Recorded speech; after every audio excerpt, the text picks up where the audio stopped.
고린도전서 11장 23절에서 27절까지 말씀입니다.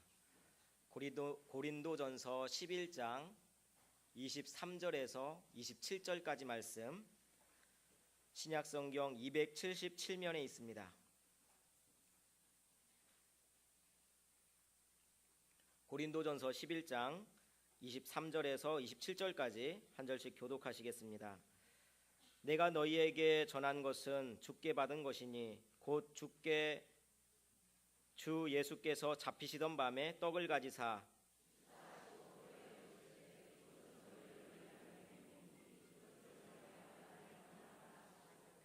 식후에 또한 그와 같이 잔을 가지시고 이르시되 이 잔은 내 피로 세운 새 언약이니 이것을 행하여 마실 때마다 나를 기념하라 하셨으니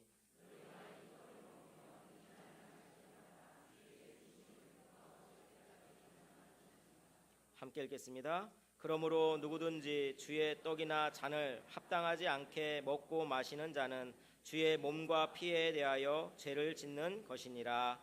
아멘. 할렐루야. 할렐루야. 오늘 성찬식에 나온 여러분 모두에게 주님께서 친히 은혜를 주시고 복을 주시고 여러분의 영혼을 강건하게 하시는 역사가 있으시기를 주님의 이름으로 축원합니다. 오늘 우리는 성찬식을 하는 자리에 나와 있습니다. 이 자리는 평소 때와는 또 다른 자리입니다. 이 성찬식의 자리는 어떤 자리일까요? 첫째, 성찬식의 자리는 서로 사랑하는 자리입니다. 우리는 주님의 살과 피를 함께 받는 사람들입니다. 그래서 우리는 서로 사랑해야 돼요. 왜냐하면 우리는 주 안에서 한 식구가 되었기 때문에 그렇습니다. 남이 아닙니다. 한 식구입니다. 그래서 서로 사랑해야 합니다. 본래 성찬식은 이렇게 빵을 이렇게 나눠놓고 잔을 나눠놓고 이렇게 하지 않았습니다. 유대인들 먹는 화덕에다 구운 이 빵이 있어요. 그걸 이렇게 조금씩 띄어가지고 옆에 이제 띄어서 자기 먹고 그 큰 걸 주면은 또 거기서 띄어 먹고 이렇게 전달하면서 한 빵에서 띄어 먹게 돼 있습니다. 포도주 잔도 큰 잔에다가 주면은 그걸 또 조금 한 모금 마시고 옆에 전달하고 이렇게 하게끔 되어 있습니다. 위생상 지금은 이렇게 미리 나누어 놓았습니다만 본래 이것은 성찬식이 한 빵에 참여하고 한 잔에 참여함으로 말미암아서 우리가 남이 아니라 우리는 하나다, 이것을 확인하는 자리인 것입니다. 그렇습니다. 성도들은 남이 아니라 하나입니다. 주님께서 피로 값주고 사신 형제 자매들이 바로 우리들이 아니겠습니까? 그래서 우리는 주 안에서 한 식구가 된 것입니다. 사도행전 2장 42절 이하에 보면 성령 충만했던 오순절 초대교회의 성도들의 신앙의 모습이 나오고 있습니다. 이들은 성령 충만해서 어떻게 했습니까? 사도들의 가르침을 받아서 하나님의 말씀을 열심히 배웠습니다. 기도하기를 전혀 힘썼습니다. 서로 교제했습니다. 그것뿐만이 아닙니다. 그들은 떡을 떼는 일도 힘썼습니다. 열심히 떡을 뗐다는 거예요. 또 사도행전 2장 46절에도 보면 날마다 마음을 같이하여 성전에 모이기를 힘썼고 그리고 집에서 떡을 떼며 기쁨과 순전한 마음으로 음식을 먹었다 그랬어요. 함께 음식 먹는 거, 이거는 아무것도 아닌 일 같지만 성령 받은 사람들의 그 특징 가운데 하나였습니다. 기쁨과 순전한 마음으로 음식을 먹으면서 떡을 떼는 것. 예수님도요, 이 세상에 계실 때 음식 같이 나눠 먹는 일을 얼마나 소중히 여기셨는지 모릅니다. 예수님이 공적으로 하신 일들, 하나님의 말씀을 전하셨다든지, 기적을 행하셨다든지, 죽은 사람을 살리셨다든지, 이런저런 여러 가지 일들, 또 십자가에 달려 돌아가신 이런 일들, 공적인 활동 말고 사적인 활동에 관해서는 거의 성경에 기록이 안 남습니다. 예수님이 어디에서 주무셨는지, 베개를 베고 주무셨는지 안 베고 주무셨는지 이런 거 우리는 성경에서 전혀 흔적을 찾을 수 없습니다. 예수님의 옷 사이즈가 5 사이즈인지 77 사이즈인지 엑스라지인지 2엑스라지인지 우리는 전혀 알지 못합니다.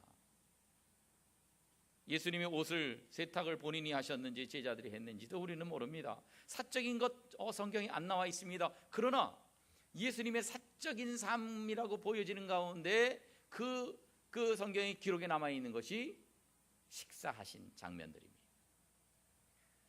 그래 우리는 그냥 음식을 먹는 것을 그냥 사적인 영역으로 생각하지만 성경은 예수님의 음식 잡수시는 것, 다른 사람과 함께 음식 드시는 것, 이것을 거의 공적인 사역으로 취급하고 있다 하는 것을 보게 됩니다. 예수님이요 얼마나 다른 사람들과 함께 음식 먹는 일을 중요시 하시고 이 일에 열심히 하셨는지 누가복음 7장을 보니까 당시에 예수님을 비난하는 사람들이 뭐라고 비난했습니까? 먹기를 탐하고 포도주를 즐기는 사람이라, 이렇게 비난했을 정도로 예수님은 음식같이 먹는 일을 열심히 하셨어요. 사복음서 중에 가장 짧은 복음서가 마가복음인데 그 가장 짧은 마가복음에도 예수님이 음식을 드시는 장면을 묘사한 것이 7번이나 나올 정도입니다. 오늘 본문 23절도 그렇습니다. 한번 같이 읽어볼까요? 시작. 내가 너희에게 전한 것은 주께 받은 것이니 곧 주 예수께서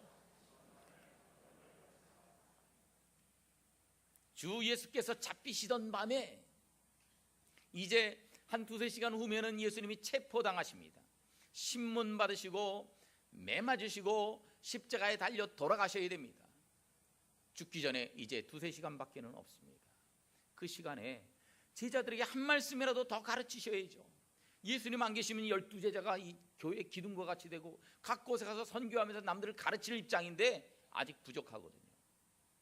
한 시간이라도 아껴서 더 가르치셔야 될 것 같고요, 더 중요한 말씀들을 해 주셔야 될 것 같은데 이 촉박하고 이 중요한 마지막 시간에 제자들과 함께 음식을 나누셨다는 거예요. 이 음식에 대해서 예수님은 이처럼 중요하게 여기셨습니다. 그것은 음식은 단순히 배를 불리는 것 정도가 아니라 서로 하나가 되는 일이고 한 식구라는 사실을 깨닫게 하는 사역이기 때문에 그렇습니다. 우리나라 말에도요 식구란 말, 그 말 자체 한문의 뜻이 먹는 입 아니겠어요? 함께 같이 식사하는 사람이 식구란 말이에요. 예수님과 함께 음식을 먹는다, 그것은 우리가 남남이 아니라 그런 말입니다. 예수님과 한 밥상에서 음식을 나누신 것은 너희가 모두가 남남이 아니라 우리가 다 한 식구다, 이 사실을 깨닫게 해주시는 겁니다.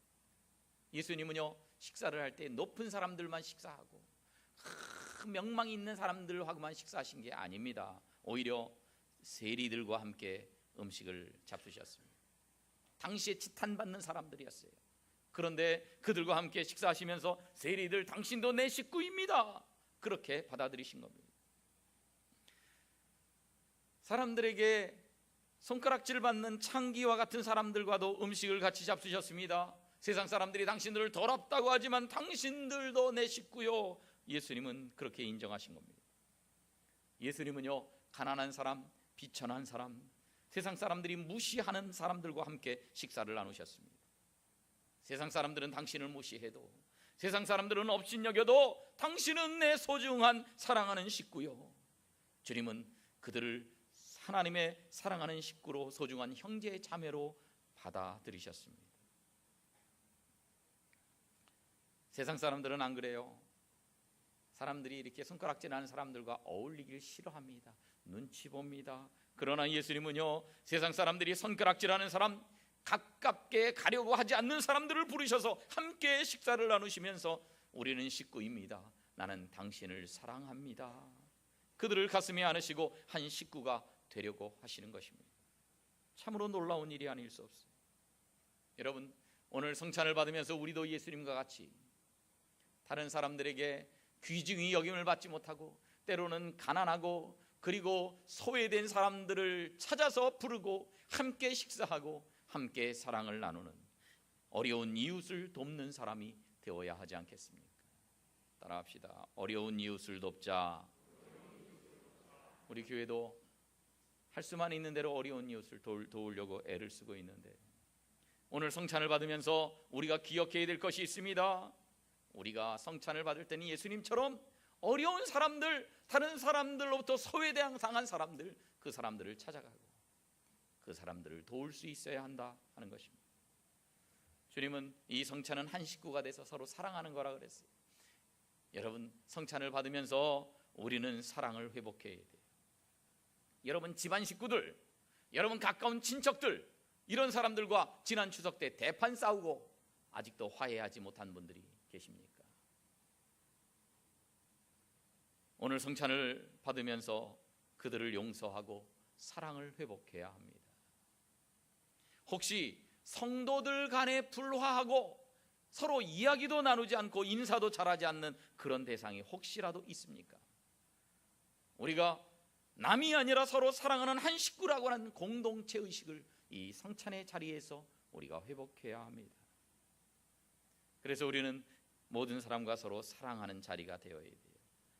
따라합시다. 주 안에서 사랑합니다. 옆에 있는 분들과 그렇게 인사하겠습니다. 시작. 주 안에서 사랑합니다. 또 인사하겠습니다. 우리는 하나님의 가족입니다. 오늘 이 성찬의 자리가 주변 사람들과의 깨어진 그 사랑을 회복하는 복된 자리가 되시기를 주님의 이름으로 축원합니다. 둘째, 성찬의 자리는 십자가를 지신 예수님을 생각하는 자리입니다. 오늘 본문 23절 이하에 보니까 떡을 가지사 이것은 너희를 위하는 내 몸이라고 말씀하십니다. 25절에 보니까 잔을 가지시고 이 차는 내 피로 세운 새 언약이라고 말씀하셨습니다. 여러분, 우리 죄는요 세상의 다른 것으로는 도저히 씻을 수가 없는 것입니다. 내가 아무리 애를 써도 눈물을 흘려도 우리의 죄는 씻을 수 없습니다. 오직 죄 없으신 예수 그리스도의 보배로운 피로만 씻어지는 것이 우리의 죄입니다. 그래서 예수님이 우리 죄를 용서하시기 위해서 십자가를 지고 돌아가셨습니다. 성찬 예식은 예수님이 우리를 위해 찢으신 살과 우리를 위해 우리 죄를 씻기 위해서 흘리신 보혈을 생각하면서 이 성찬 예식을 하도록 제정된 것입니다.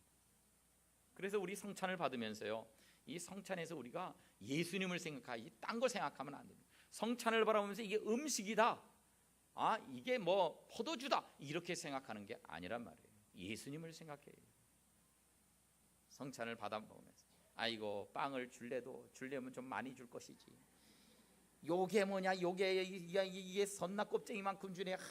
교회가 인심이 야박해가지고 간에 기별도 안 가겠다, 그렇게 생각하지 말라는 거예요. 이것은 예수님의 살과 피를 생각하게 하는 도구이지 우리의 배를 불리는 도구, 내 입을 즐겁게 하는 도구가 아니라고 하는 거예요. 27절 말씀해 보니까 성찬을 받으면서 이 성찬이 예수님의 찢으신 살과 예수님이 흘리신 보혈이라 이걸 깊이 생각하고 받아야 합당하게 받는 것인데, 그렇지 않는 사람, 합당하지 않게 먹고 마시는 자는 주의 몸과 피에 대하여 죄를 짓는 것이라고 말씀하고 있습니다. 그래서 우리는 성찬을 통해서 내 죄를 생각해야 됩니다. 내 죄를 회개해야 됩니다. 나를 위해 달리신 그 주님의 십자가를 깊이 생각하고 주님을 바라보는 시간이 되어야 합니다. 그때에 성찬을 받는 우리에게 주님께서 찾아오셔서 우리의 죄를 씻어주시고 사죄의 은총을 넘치게 베풀어 주실 줄로 믿습니다. 세 번째, 성찬은 기적이 일어나는 자리입니다. 성찬식을 할 때에 그때에 예수님이 몸으로 오시는 것은 아니지만 영으로 오십니다. 그래서 이것을 우리는 이제 영적 임재설이다, 그렇게 얘기합니다. 오늘 우리가 성찬을 받는 이 자리에 우리가 받는 그 성찬에 예수님께서 영으로 함께 하셔서 그래서 우리에게 은혜를 주시는 시간이 바로 성찬의 자리입니다. 그런데요, 그 예수님이 음식을 나누어 주시는 자리는요 꼭 기적의 자리가 됐어요. 그래서 성경에 보면 예수님께서 물고기 2마리와 보리떡 5개로 5,000명을 먹이셨습니다. 다 먹이고 12광주리가 남았습니다. 또 다른 데서는 4,000명을 먹이셨습니다. 뭐 이렇게 예수님이 음식을 나누어 주신 데는 기적들이 일어났습니다. 또 엠마오로 내려가던 2 제자가 있었습니다. 그런데 예수님께서 함께 가시면서 이야기를 나눴는데 이 제자들이 예수님인 줄 알아보지를 못했어요. 그런데 이제 식사를 함께 하게 되었습니다. 누가복음 24장 30절에 보니까 그들과 함께 음식 잡수실 때에 떡을 가지사 축사하시고 떼어 그들에게 주시니 그제서야 그들의 눈이 밝아졌습니다. 예수님인 줄 그때야 알아보게 되었습니다. 주님과 함께 음식을 나눌 때에 육적인 기적도 일어나고 이렇게 영안이 밝아지는 영적인 기적도 일어나는 것입니다. 오늘 성찬을 받을 때에 주님께서 우리에게 함께 해주셔서 이런 기적을 우리에게 베풀어 주시기를 주님의 이름으로 축원합니다. 성찬 예식을 통해서 우리는 예수 그리스도의 살과 피를 먹고 마시는, 다시 말하면 그리스도의 몸과 하나가 되는 신비한 축복을 누릴 수 있는 것입니다. 성찬식을 통해서 우리는 우리의 죄를 용서하시는 하나님의 사죄의 은총을 확실히 경험하는 그런 자리를 갖게 되는 것입니다. 주님께서 부족한 우리를 부르셔서 식구로 대접해 주시고 우리를 하나님의 자녀로 삼아주시는 감격을 맛보게 되는 자리입니다. 예수 그리스도의 몸을 나누고 그 피를 마심으로 말미암아 우리의 죄만 짓던 죄된 삶이 이제는 새로운 삶으로 변화가 되는 역사와 기적이 오늘 성찬 예식을 통해서 이 자리에서 일어나야 하는 것입니다.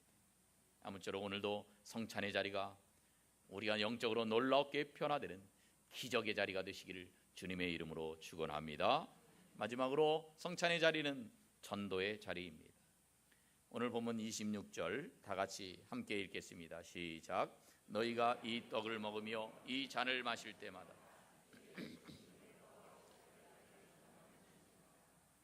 아멘. 우리가 성찬을 받을 때는 예수님이 나를 위해서 이 십자가에서 살을 찢으시고 피를 흘려주셨을 뿐만 아니라 아직도 안 믿고 있는 사람들을 위해서도 이 고통을 받으셨는데 그들에게 예수님의 죽으심을 그리고 이 복음을 전하겠다고는 각오와 다짐이 있는 것이 제대로 된 성찬이라고 하는 거예요. 다음 주일에는 한사랑 초청잔치를 통해서 하나님을 모르는 분들을 초청하려고 합니다. 그래서 그분들이 예수님 믿고 하나님의 한 식구가 되게끔 우리가 기도하고 있습니다. 왜 우리가 그들에게 초청하고 왜 우리가 그들을 위해서 기도하고 왜 우리가 그들에게 전도합니까? 사랑하기 때문에 그래요. 사랑하기 때문에. 사랑하지 않으면 지옥 가거나 말거나 우리하고 뭔 상관이 있어요. 그런데 사랑하기 때문에 그들이 지옥 가서 고통받는 것 차마 모른 척할 수 없기 때문에 그들이 천국 백성이 되고 영생복락을 누릴 수 있게 하기 위해서 우리가 복음을 전하는 것 아니겠습니까? 그래서 오늘 성찬을 받으면서 우리는 주님의 죽으심을 그가 오실 때까지 전하겠다고 하는 각오가 있어야 합니다. 사랑하는 여러분, 다음 주 한사랑 초청잔치에 어떤 분을 모시고 오시겠습니까? 이번 한 주간 동안 특별히 우리가 기도하며 어떤 분들에게 예수 그리스도를 전하시겠습니까? 성찬식은 주님과 함께 신령한 음식을 나누는 거룩한 식탁입니다. 이 예식을 통해서 주님은 부족한 우리들을 하나님의 사랑하는 식구로 부르시는 것입니다. 그러면서 우리의 죄에 관해서 주님이 말씀하십니다. 너희의 모든 죄를 다 잊어버리겠다. 너희들의 과거의 잘못을 다 용서하시겠다. 그렇게 선언하십니다. 그런 귀한 용서와 사죄의 말씀을 듣고 이 성찬 예식을 통해서 우리의 부족함과 연약함이 고쳐짐을 얻고 우리의 더러움이 깨끗함을 얻는 자리가 되고 우리가 예수 그리스도의 보혈로 영육이 새로워지는 놀라운 기적의 자리가 되시기를 주님의 이름으로 축원합니다.